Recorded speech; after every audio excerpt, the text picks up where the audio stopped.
Senator Frist, thank you so much for joining us this morning on our Scrubbing In podcast. Thank you. It's an honor as we started Scrubbing In, and our podcast title is, Innovation in the OR. It's a real honor to have a real surgeon in our presence this morning. Exactly. I've been there years and years. And that's what I wanted to start our conversation this morning about was, how do you really look at surgery today, and especially heart surgery, because our company's been so involved with cardiothoracic, with our perfusion service line. So how do you view, for young surgeons coming in, how can they be encouraged to innovate in that OR? It's a great question, and I've been operating since 1979. Literally since 1979. Did my last real operation about 2.5 years ago, operating around the world. So I've watched it change, and it really comes down to this culture of innovation in the surgeon's mind. It was very different in the 80s and in the 90s earlier on. Surgery was very regimented. There were 5 things that you did. You didn't go outside of those boxes. You didn't really address the efficiency, the productivity, the safety issues in an engineering type of way. So today the culture is changing, and it's changing in our residency programs. It's training in the first early years when people are out on their own to, yes, let's innovate. Let's figure out not how to change the steps, but how to make them safer, to make them easier, to make them more productive, to make them simpler. And it comes back to that culture. What is that mindset, that openness? So we went from 30 years ago, very rigid, don't go outside the box, to today, yes, safety is number one, but to get to that endpoint of safety and productivity, meaning a great outcome, let's think imaginatively of how to do that. When you think about the area that we're located in Nashville, and it's kind of the Silicon Valley of healthcare, there's a lot of articles and a lot of things coming out around the use of big data as it applies, into healthcare. What are you seeing with companies around the Nashville area, or really in the U.S. in general, how they're using that big data to help innovation? The words artificial intelligence are way overused, but the whole concept of being able to collect data and pick up trends of nuances, suggestions that are generated data speaking to data is, to me, explosively powerful.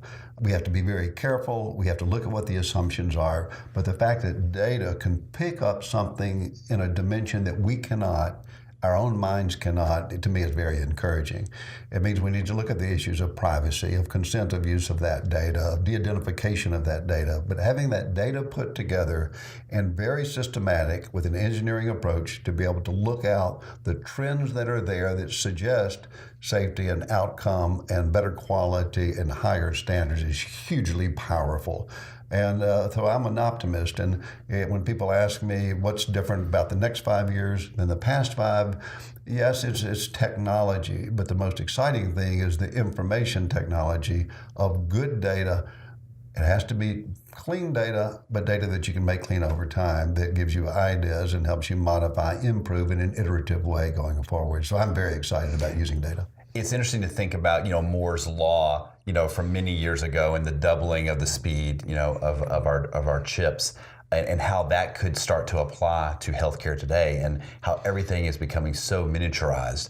And I wonder, what are you seeing from the operating room perspective with some of the new advances in equipment? Well, it's interesting, and people are always looking for disruption, and that was sort of the Clay Christensen sort of thinking about innovation.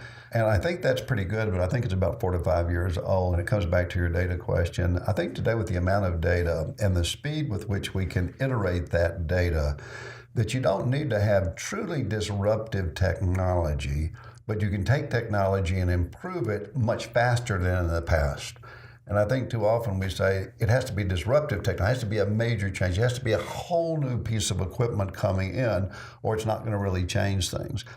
I don't buy that anymore. I bought it 2 years ago, but I don't buy it now. And I think this iterative, stepwise improvement of trying something, correcting it with data, correcting it and not failing totally, but correcting it before failure is something we can do today that we couldn't today do in the past. And I think it applies to instrumentation. It applies to the devices themselves in a way of constant, continuous improvement, rather than having total disruption, which has become the expectation around many of the young people today. But I just don't agree with. Absolutely. So you're not advocating that we create the new Uber of heart surgery. It doesn't have to. It doesn't have to. And if it appears, it's fine. But if we wait and use that as the excuse not to continually focus with a discipline, the accumulation of data, the assimilation of that data, and putting it forward in an iterative way, testing it, that's where the real progress is going to be. It's not going to be sitting around waiting, as a lot of companies do. Well, we'll wait till the next disruptive thing comes in and we'll hop on board. We need to start, I think we can start today with that process much, much earlier with the access to data and information technology. You know, going back to the first question, you touched on culture and innovation. What can private companies and even the public sector do to create that culture that will attract the innovation? You got to talk at every meeting, and you got to open with it. It used to be, you know, that person's too soft, or we got to be a lot more aggressive and more disciplined and hardcore and play it. I think you need to begin every conversation with the importance of culture and a culture of innovation, of openness, of safety, and talking about it. Put your mission statement out there, put your strategy out there, and let people react to it. Really interesting, in 1983, I was a chief resident at Massachusetts General Hospital. That was a long time ago, but it doesn't change, and I think about it all the time. I thought about it in the United States Senate. I thought about it being majority leader. I thought about it in HIV/AIDS legislation, and it went back in 1983. An article was written in the New England Journal of Medicine saying that Boston should not do heart transplants. I'd gone from Nashville, Tennessee, up to Boston, to Harvard, to Mass General, because it was, I thought, one of the greatest places of innovation in health and in surgery. And I got there, and after 5 years, they said, we're not going to do heart transplants. Why? Because it's not the greatest good for the greatest number of people. So they said no to innovation. They said no to creativity. They said no to advancing science. Harvard. And so I picked up and left. Literally, I said, I'm not staying in Boston. I'm going to California, and began to work with a different culture there, with fellow Norman Shumway, who was open to transplantation and the future, and giving hope to people who had no hope, and do it in a systematic, scientific way. And then over the next 10 years, Stanford and the West Coast sort of exploded in a productive way in transplantation and innovation and immunology, leading into treatment of HIV/AIDS.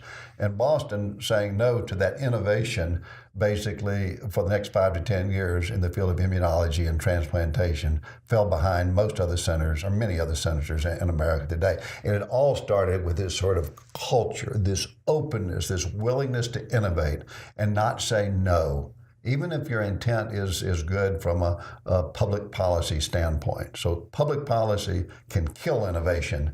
If a hospital doesn't want to innovate, if a surgeon operating room doesn't want to innovate, it can kill that culture, ultimately hurting the whole purpose, and that is lifting patients up to better lives and a higher quality of life and curing disease. You know, that's an interesting segue that you were a young man leaving Boston, going out to the West Coast. And earlier this morning, in another conversation that you had, you were discussing how we have to embrace the Gen X, the Gen Y. Yeah. Like we cannot just, we have to embrace this youth, because they have a lot of vitality and they have a lot of great ideas. You know, it's fascinating. I bring it up a lot. And now, 1983 was a long time ago. And that was sort of the peak of much of the energy and the openness and the clear thinking about innovation. So when I'm innovating, I like, in my teams of people, and I'm spending a lot of time establishing innovative companies, solving problems that are seemingly insurmountable, I make sure, from the diversity standpoint, by age and gender and race, that it is all in the room. And much of that energy and much of that sort of freedom to innovate comes from the 20-year-old, the 25-year-old, the 30 and the 35-year-old. I still have the wisdom and the experience in the room of people who are my generation, and together as a team, that diversity allows this innovation and this creativity and this dynamism just to explode. Excellent. Is there anything you'd like to share with us that we can look forward to what Senator Frist is going to be doing in 2019? What can we look for from you? It's been a fascinating ride, and I tend to integrate my life, and it's all centered around health and hope and healing. And I spent the first really 15, 20 years as a surgeon and figuring out this creative field of heart transplantation and lung transplantation and heart-lung transplantation. And then I lost my mind. I went into politics, started at the bottom, and again applied this creative, innovative approach to the United States Senate. You know, it sounds so strange today with where we are. But out of that innovation came HIV/AIDS and treatment around the world, and openness to get Republicans to think about HIV/AIDS as much as Democrats.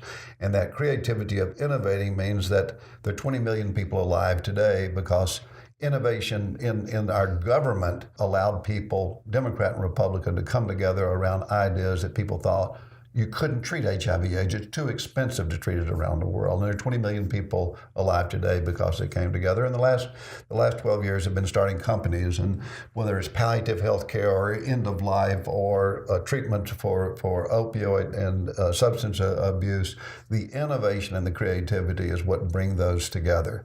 My life is really taking that health, hope, and healing concept, which in my mind is all the same, but mixing it with innovation and the creativity and the openness with an engineering type approach. And out of that, good things seem to happen. So most of my focus over the next year will be just on that. It will be looking at nature broadly around the world as part of the global board of the Nature Conservancy, and looking at the intersection of nature with health in a way that will improve the health and well-being of populations in America, in Appalachia, but indeed in India and in Haiti and in Cuba and around the world. Great. Well, Senator Frist, thank you so much for your time this morning. We really appreciate it. Honored to have you. Great to be with you. Good. Thank you very much. Appreciate it.